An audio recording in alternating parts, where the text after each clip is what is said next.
सत्संगत जी, प्यार से कहना धन्यवाद जी। सेंसेई धन्यवाद जी। आज यहाँ ट्रेसी में ये समागम रूप हर एक के जो हिस्से में आया, तो ये जैसे शहर का नाम ट्रेसी, और मन में वही भाव आए कि कैसे एक अगर हम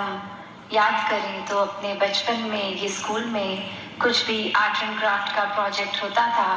तो एक ड्राइंग को ट्रेस करना होता था, उसको उस रूप में कॉपी करना होता था। तो कैसे एक ये भाव अगर हम भक्ति में लाएं कि ये कॉन्सेप्ट्स तो हमको पता है कि एक बंधन की बात है और एक मुक्ति की है, और वो साल्वेशन, वो मुक्ति प्राप्त करने के लिए ये दौड़ कैसे इंसानों ने लगा दी कि अपने हिसाब से फिर एक कॉपी एंड पेस्ट वाले कॉन्सेप्ट पे चले गए कि किसी ने अपने जीवन में ये किया है, उनको तो उपलब्धि मिल गई। एक अगर कोई उदाहरण के लिए अपने किराए के घर में रह रहा है तो उसको वो किराए का घर बंधन लग रहा है, उसके लिए आज़ादी ये है कि अपना खुद का घर हो जाए, खुद खरीदा जाए तो मुक्ति है। एक किसी को और किसी रूप में एक अपने शहर से एक तंगी लगती है, एक अपने माहौल से तंगी लगती है, तो वो शहर या देश बदल के अपनी आज़ादी को समझते हैं कि ये आज़ादी है।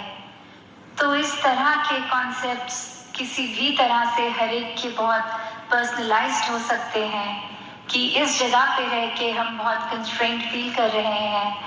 तो ये बंदिश टूट जाए तो आज़ादी होगी। जैसे किसी बच्चे से भी पूछ लो तो अक्सर हर एक को यही इच्छा होती है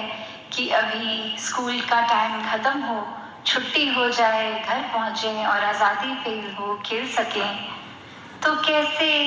एक ही दुनियावी रूप में तो हम किसी चीज़ से भी आज़ाद हो सकते हैं, पर अक्सर भक्ति में भी बात वही कि सभी ने नकल करनी शुरू कर दी है, ये कॉपी करना शुरू कर दिया है कि अपने जीवन में अगर एक मटीरियलिस्टिक रूप में एक थोड़ा अपग्रेड चाहिए क्योंकि अपने करंट स्थिति में बंदिश लग रही है, एक बंधा बंधा लग रहा है, तो सबने देखा कि ये इंसान तो हर संडे को इस जगह पे जाते हैं, ये इस तरह अपनी एक डिवोशन करते हैं, एक ये इस तरह के रिचुअल्स को करते हैं, और ऐसा करा तो उनके जीवन में देखो कहाँ थे और अब मटीरियलिस्टिक एक इतनी ग्रोथ हो गई है, तो अब हम भी ऐसा करेंगे। हम भी वो कॉपी पेस्ट कॉन्सेप्ट को लेते हैं, जो वो जैसे कर रहे हैं वैसा ही करते जाते हैं कि उनको कुछ ऐसा करके कुछ अचीव हो गया तो हमें भी हो जाएगा। तो ऐसे कर कर के ना जाने इंसान कितनी नादानियां कर देता है कि सिर्फ एक ये समझ कि आज़ादी प्राप्त करनी है तो अपने तरीके खुद को अपने मन से जो एक आवाज़ आनी चाहिए वैसी आज़ादी तो नहीं ली, तो किसी और की ख्वाहिशों को अपनी बनाकर उस चीज़ से आज़ादी लेने की कोशिश, उन्हीं के जीवन को रेप्लिकेट करके जीने की कोशिश। तो ऐसे तो जब तक ये अंदर से जैसे वो इनर कॉल वाली बात होती है वो ही आवाज़ नहीं है तो क्यूरियोसिटी नहीं है, वो जिज्ञासा नहीं है, और अगर ये जिज्ञासा ही नहीं है तो ये असली मुक्ति, ये साल्वेशन, ये आवागमन के बंधनों से निजात लेना,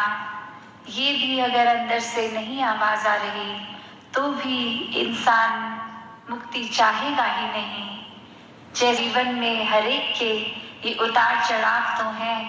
कैसा भी माहौल है, हर समय कोई ना कोई स्थिति तो रहेगी, तो अगर अच्छी स्थिति है हम उस समय सोचेंगे कि अभी तो सब कुछ ठीक है, अभी अपना ध्यान परमात्मा पे केंद्रित करने की ज़रूरत ही क्या है। और जब कोई स्थिति चेंज हो जाती है, एक सर्कमस्टांसेस हमें थोड़ा लो फील करवाते हैं, तो उस समय एक फिर से परमात्मा से जुड़ने की बजाय वो कंप्लेंट्स एक मन में घर कर लेती हैं कि ये परमात्मा ने इतना कुछ दे के ले क्यों लिया। तो बात उस समय भी एक, चाहे परमात्मा का नाम ले रहे हैं पर वो कंप्लेन करने के लिए, तो बात वही कि कैसे अगर हम वाकई ही इस परमात्मा के साथ जुड़ जाएंगे, पहले ब्रह्म ज्ञान रूप में इसको देखकर, फिर उसी समय ये मुक्ति है, उसी समय ये रोजमर्रा की खुशी दुख सिचुएशंस इससे उभर जाते हैं, ये ब्लिस, ये आनंद की अवस्था आ जाती है। तो कैसे फिर हर एक की जर्नी यहाँ भक्ति की अपने आप में एक इंडिविजुअलाइज हो जाती है। फिर वो किसी के मोहताज नहीं कि दूसरे क्या कर रहे हैं, क्योंकि वो एक अपनी इंडिविजुअल जर्नी होती है। एक हर समय एक किस तरह से ये सेवा सुमिरन सत्संग तो बहुत सहायक होते हैं इस परमात्मा के साथ कनेक्टेड रहने के लिए, पर फिर भी एक जो जीवन के हर पहलू में कि एक ये ऑब्वियस सी बात है कि अगर हम स्कूल में हैं, ऑफिस में हैं, कोई काम कर रहे हैं तो उस समय तो हम संगत में नहीं हो सकते। एक संगत के निर्धारित टाइम पे ही संगत में हो सकते हैं। तो फिर एक और तरीका ये सुमिरन रूप तो कहीं पे भी किया जा सकता है। ये एक समय से बंधा हुआ नहीं, इस निराकार से जुड़कर इस मुक्ति को जो एक ब्रह्म ज्ञान से प्राप्त किया, एक इस मुक्ति को हर पल जिया जा सकता है। फिर चाहे वो सिचुएशन स्ट्रेसफुल हो या वो बहुत ही हैप्पी मोमेंट हो, हर समय ही ये मन आजाद है, क्योंकि एक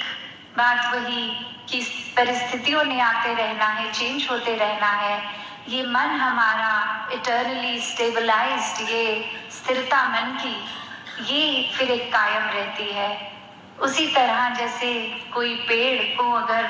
एक बिना हवा का दिन देखेंगे तो उसके पत्ते तक नहीं हिल रहे होंगे और वो अपनी जगह पे कायम दायम रहेगा। और वहीं एक तूफान आ रहा हो, वो ब्रांचेस भी हिल रही हों, वो पत्ते भी हिल रहे हों, हवा से सारे फ्रूट्स भी गिर गए हों पेड़ के, तो भी वो पेड़ अपनी जगह पर ही खड़ा है, क्योंकि उसकी रूट स्थिर है। वो असर परिस्थिति का सिर्फ उसकी एक ब्रांचेस और लीव्स तक ही है। तो ऐसे ही अपने मन को हर समय की स्थिरता इस परमात्मा से मिलती है। और यही ब्रह्म ज्ञान का सहारा लेकर, ये सिर्फ स्थिरता या सहजता की बात नहीं है, ये वाकई ही हर पल अपनी रूह की आज़ादी की बात है। ये एक हर मोमेंट प्रैक्टिकल स्पिरिचुअलिटी द्वारा हर पल में ही मुक्त है, हर पल में ही आज़ाद है। फिर एक ह्यूमन वैल्यूज भी अगर हम सोचें तो उसमें भी जहाँ विशालता की बात आती है कि नैरो माइंडेड नहीं होना, एक हर समय हमने हर एक के लिए सोचना है, एक हमने अपने दिल को बड़ा करना है। तो वहाँ पे भी अगर सोचे तो बात वही कि जितना ज़्यादा इस परमात्मा से जुड़ के एक मुक्ति का एहसास करेंगे, उतना ही क्षितिज, ये होराइजन हमारा वास्ट होता जाएगा। ये दिल इतना बड़ा कि हर एक को अकोमोडेट कर लेगा, हर एक के चाहे कैसे भी डिफरेंसेस हों, वो फिर एक नफरत का कारण नहीं बनेंगे। या कोई और भी अगर हम ह्यूमन वैल्यू को देखें, एनालाइज करें, एक एक चीज़ जो हमें वाकई ही मनुष्य होने का प्रमाण देती है, वो एक गुण साथ साथ चलेगा। तो जैसे अभी सत्संग में भी हमने सुना कि ये साल्वेशन की बात सिर्फ एक फिजिकल डेथ से नहीं जुड़ी हुई, ये तो मरने से पहले वाली मौत जो जीते जी है, कि कैसे हर पल जब इस परमात्मा में है, सच के साथ जुड़े हैं, तो फिर सिर्फ ये सच ही सच है, बाकी तो सब कुछ झूठ है। सब बदल जाएगा समय के साथ, ना वो लोग आसपास रहेंगे, ना वो सिचुएशन, ना कुछ और। एक चीज़ जो हमें इस टाइम इतनी रेलेवेंट लग रही है, अगले कुछ ही टाइम बाद वो दिमाग में तक नहीं होगी, वो बिल्कुल इररिलेवेंट, बिल्कुल out of site, out of mind, वो एक ज़रूरत, उसकी अहमियत होगी ही नहीं। तो कैसे एक अपने जीवन को हर कोई जीते जी मुक्त कर ले, वही जीवन का उद्देश्य है। क्योंकि ये सांसारिक माया फिर बंधनों में डालती है। इसके साथ जितना जुड़ते हैं, जितना इसके रंग में रंगते हैं, ये मटीरियलिस्टिक लाइफ तो हमें हर समय अपना प्रभाव देगी। तो कैसे इस मटीरियलिस्टिक जीवन को जीना भी है, ये सामान, साधन, ये सब एंजॉय भी करना है, पर इनके वश में नहीं होना, इनको हमें अपने ऊपर कंट्रोल नहीं करने देना। सिर्फ वो ज़रूरत है तो हमने घर की एक वो गर्मी है तो एयर कंडीशनर, एक फैन रूफ ऑन कर लिया, ठंडी हवा लगी, पर जब पीक विंटर्स में स्नो पड़ रही है तो उस चीज़ की अहमियत भी नहीं होगी। तो बात वही कि हमें जहाँ इस निराकार से जुड़ेंगे तो हर समय की ही ज़रूरत ये हो, फिर एक और चीज़ मैटर ही नहीं करेगी क्या हो रहा है क्या नहीं, क्योंकि फोकस सिर्फ अपने आप को ठीक रखने का होगा। और यही संदेश युगों युगों से संतों ने दिया है। और आज ये इस मुक्ति पर रूप में एक जो भी मिशन के, चाहे वो गुरुओं की बात है, चाहे वो महापुरुषों की बात है, चाहे वो राजमाता जी की बात हो, सदगुरु माता सविंदर जी की बात हो, वो चाहे अन्य एक भक्तों की बात हो, सभी ने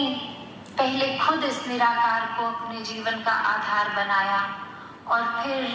अपने जीवन को इसी पे चलाया, और वही फिर के जीवन भर इसको हर समय इसके रंग में ढल गए,